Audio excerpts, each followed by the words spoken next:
காக்கும் கரை விநாயகருக்கு சரணம், பூண்டி மகானுக்கு அரோகரா. சிவபெருமானுடைய பராக்கிரமத்தை விளக்கக்கூடிய அட்டவேரட்டான ஸ்தலங்களை பற்றி பார்த்து கொண்டிருக்கிறோம். முதலிலேயே நாம் பார்த்திருக்கிறோம். முதல்ல நாம் பார்த்தது என்ன ஒரு அட்டவேரட்டான தலம்? முதல்ல பிரம்மனின் சிரசை கொய்த திருக்கண்டியூர், அடுத்தது திருக்கோவிலூர்.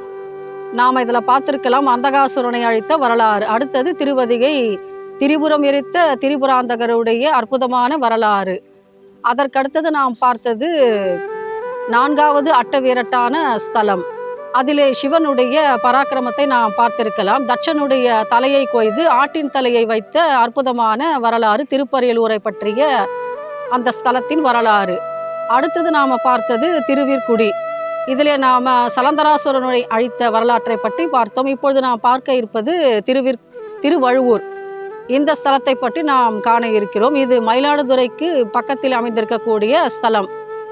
இந்த ஸ்தலத்தின் வரலாறு என்ன? ஏன்னா நாம் தனியாக ஒரு அசுரரை அழித்த வரலாற்றை பார்த்திருக்கிறோம். அல்லது திரிபுராந்தகரை அழித்தார் அல்லவா, திருவதிகையிலே 3 அசுரர்களுடைய கோட்டையை ஒரே கணையால் அழித்தார் அல்லவா, அந்த வரலாற்றையும் நாம் பார்த்திருக்கிறோம். ஆனால் இது எப்படின்னா கொஞ்சம் வித்தியாசமானது. ஏன்னா 48,000 ரிஷிகளுடைய கர்வத்தை அடக்கிய அற்புதமான வீர விளையாட்டு புரிந்த சிவனுடைய வரலாறு இந்த திருவழுவூர். 48,000 ரிஷிகள் எங்கே இருந்தார்கள்? தாருகாவனத்திலே அவர்கள் தவம் செய்து கொண்டிருந்தார்களாம். அவர்கள் தவத்திலும் யாகத்திலும் மிகச் சிறந்தவர்கள். அவர்கள் தங்களுடைய ரிஷி பத்தினிகளோடு சேர்ந்து கொண்டு மிகவும் அற்புதமாக இறைவனை குறித்து தவம் ஏற்றிக்கொண்டு இருந்தார்கள். இவர்கள் தவம் ஏற்றினால் பரவாயில்லை, ஆனால் என்ன ஒரு கர்வம் வந்துவிட்டதென்றால், நாம் இப்போ யாகம் செய்கிறோம், அந்த யாகத்துக்கு அவிர்வாகம் கொடுக்கிறோம் அல்லவா இறைவனுக்கு, அதை வைத்துத்தானே இறைவனுக்கு மிகப்பெரிய சக்தி ஏற்படுகிறது. சரி, நாம ஏன் கொடுக்கணும் அவிர்வாகத்தை? நாமளே எடுத்துக்கிட்டா என்ன? ஏன்னா நாம கர்மாவை செய்கிறோம், அதற்குரிய பலனை யார் கொடுக்கிறார்கள்? இறைவன் அல்லவா கொடுக்கிறார். அதனால நாமளே இந்த பலனுக்கு உரியவர்கள், நம்ம மிஞ்சி எதுவும் கிடையாது. அதனால இறைவனுக்கு ஏன் கொடுக்கணும் அப்படின்னு இறைவனை அவர்கள் மறந்து விட்டார்கள். எவ்வளவு பெரிய மதியினம்! ஏன்னா இப்போ நாம் ஒரு நிலத்தை திருத்தி நெல்லை விதைக்கிறோம், ஆனால் அது முளைப்பது யார் கையில் இருக்கிறது? இறைவனுடைய கையில் அல்லவா இருக்கிறது. இதை மறந்தால் என்ன நடக்கும்? அதைத்தான் நாம் பார்க்க போகிறோம் இந்த திருவழுவூர் ஸ்தலத்தினுடைய வரலாற்றிலே. இந்த தாருகாவனத்து ரிஷிகள் என்ன பண்ணுறாங்க? யாகம் செய்கிறாங்க, ஆனால் அவிர்வாகத்தை சிவபெருமானுக்கு கொடுக்க மறுக்கிறார்கள், இறைவனை மறக்கிறார்கள். அப்போது என்ன நடக்கணும்? சிவபெருமான் என்ன பண்ணுறாரு? சரி, இவங்களுக்கு ஒரு சரியான பாடத்தை புகட்டும் அப்படின்னு முடிவு பண்ணுறாரு. ஆனால் இவர் தனியாக போகலை, அந்த தாருகாவனத்துக்கு கூட மகாவிஷ்ணுவையும் கூட்டி கொண்டு போகிறார். அவர் என்ன பண்ணுறாரு? மகாவிஷ்ணு அழகான ஒரு மோகினி ரூபம் எடுக்கிறார். ஏன்னா நம்ம முன்னாடியே பார்த்திருக்கிறோம், பார்க்கடலை கடைந்து அமிர்தம் எடுக்கும் பொழுது என்ன பண்ணுறார் மகாவிஷ்ணு? மோகினி அவதாரம் எடுத்து அசுரர்களை வஞ்சித்தார் அல்லவா, அதே போல்தான் இங்கேயும் செய்கிறார். அவர் என்ன பண்ணுறாரு? ரொம்ப அழகான ரூப லாவண்யத்தோடு கூடிய மோகினி அவதாரம். பார்த்தவர் வியக்கும் வண்ணம் அந்த கடைக்கன் வீச்சும் அவர்களுடைய அந்த உடல் மொழி தோற்றமும் அனைவரையும் கவர்ந்து இழுக்கிறதா மோகினியாக வந்து அவர் தாருகாவனத்தில் நுழையும் பொழுது. அப்போ ரிஷிகள்லாம் என்ன பண்ணுறாங்க?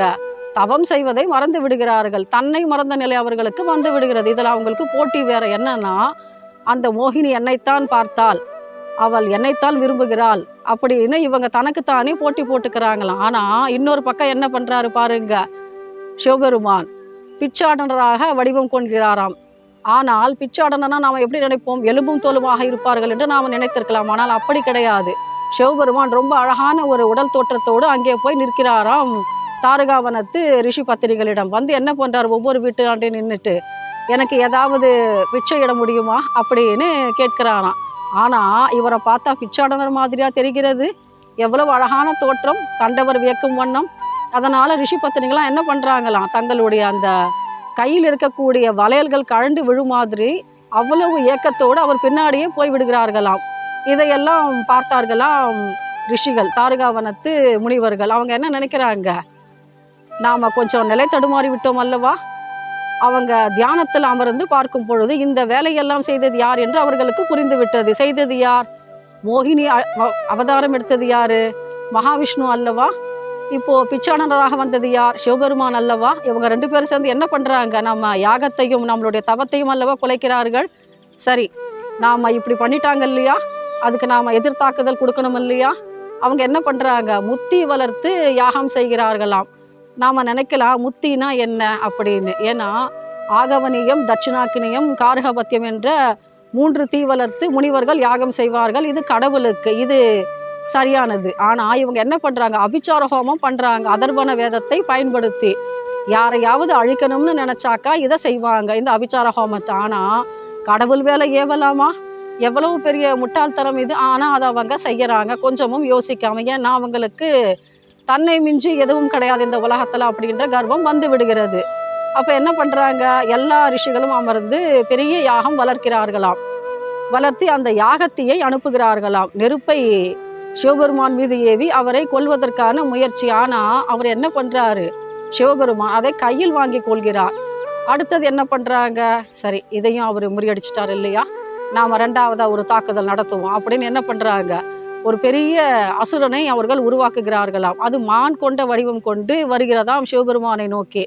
அதையும் அவர் என்ன பண்ணுறார், சிவபெருமான் லாவகமாக தன்னுடைய கைகளை அழகாக அலங்காரமாக வைத்துக் கொள்கிறாராம். சரி இதுவும் போச்சுதா. 3வதாக என்ன பண்ணுறாங்க, திரும்பவும் அவர்கள் யாகம் வளர்த்து ஒரு புலியை அனுப்புகிறார்களாம். அது கொடூரமாக உரிமை கொண்டு வருகிறதாம் சிவபெருமானை நோக்கி தாக்குதல் நடத்த. ஆனால் அவர் என்ன பண்ணுறாரு, சிவபெருமான் அதையும் பிடித்து அதன் தோலை உரித்து அழகாக இடையிலே கட்டி கொள்கிறாராம் ஆடையாக. சரி 3 முடிந்ததா. அடுத்ததாக என்ன பண்ணலாம் நாம, சரி நாம இப்போ உலகத்தை படைக்கணும்னாக்கா அந்த ஓங்கார சப்தம் இருக்கு இல்லையா, அதையும் அனுப்புவோமே சிவபெருமானை அழிக்க அப்படின்னு அனுப்புகிறாங்களாம். அவர் என்ன பண்ணுறாரு, சிவபெருமான் அதை ஒரு அழகான உடுக்கைன்னு சொல்லுவோம் இல்லையா, அந்த அதாக மாற்றி வைத்து கொள்கிறாராம். கையிலே உடுக்கை வைத்து கொள்கிறாராம் சிவபெருமான். சரி இதுவும் முடிஞ்சதா. 4வது அஸ்திரமும் தோற்று போய் விட்டதா. இப்போ வேற என்ன பண்ண முடியும். அடுத்ததாக மிகப்பெரிய ஒரு அசுரனை உருவாக்குகிறார்கள். அதற்கு முயலகன் என்ற ஒரு பெயர். ஏன்னா பெரிய உருவம், பூதாகரமான ஒரு உருவம், பயமுறுத்தக்கூடிய கண்கள், கொடூரமான தோற்றம், அப்படி வருகிறதாம் அந்த முயலகன் என்ற அசுரன்.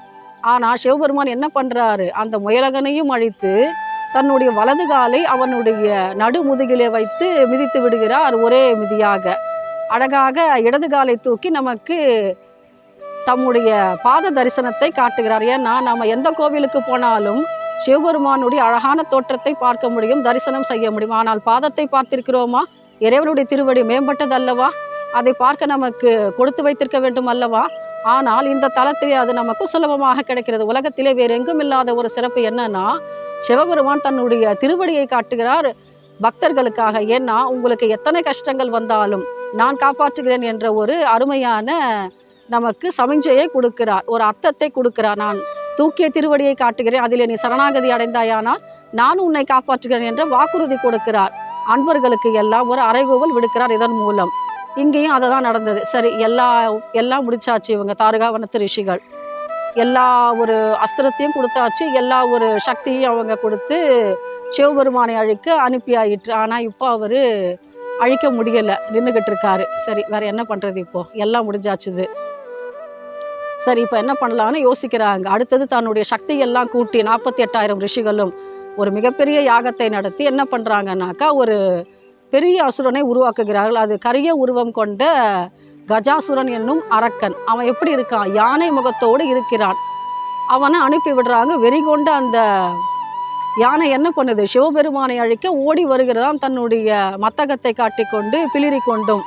அப்போ சிவபெருமான் என்ன பண்ணுறாரு, சரி இவ்வளவு நேரம் அவங்க கஷ்டப்பட்டாங்க இல்லையா தாரகாவனத்து ரிஷிகள் தம்மை அழிக்க, சரி கொஞ்ச நேரம் சந்தோஷப்படட்டுமே, கொஞ்சம் விளையாட்டு தான் காண்பிக்கலாமே அப்படின்னு என்ன பண்ணுறாரு சிவபெருமான், அந்த கஜாசுரன் வருகிறான் அல்லவா, அவனுடைய வயிற்றுக்குள்ளே போயிடுறாராம்.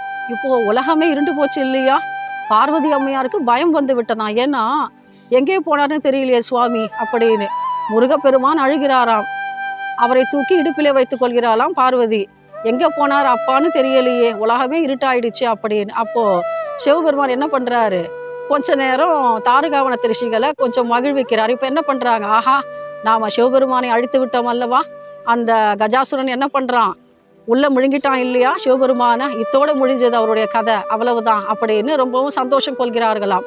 ஆனால் எல்லாம் கொஞ்ச நாழிகைக்கு தான். அப்புறம் என்ன ஆச்சுது, சிவபெருமான் கஜாசுரனுடைய வயிற்றை கிழித்து கொண்டு வெளியே வருகிறாராம். இப்போ அதனுடைய ஆடையை தான் போர்த்தி கொள்கிறாராம். இப்படி கஜாசுரனுக்கு மோட்சம் கொடுத்தார் அல்லவா சிவபெருமான்.